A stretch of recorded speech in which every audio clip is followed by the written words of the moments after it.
In the heart of Los Angeles stands the Cecil Hotel, a place with a dark past and mysteries no one could ever explain until now. If you're into real stories that chill your spine, hit subscribe and turn on the bell.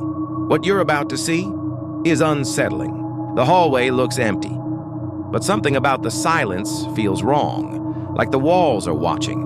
Elisa Lam enters the elevator, acting like someone or something is chasing her.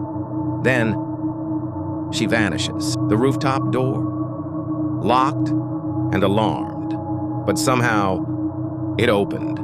No one saw who went up. Days later, guests complained about the water. When they checked the tank, they found her. Some say it was mental illness. Others believe something darker was involved, a conspiracy or a hidden force. Elisa Lam, was it an accident or something much deeper? Still hiding in the shadows?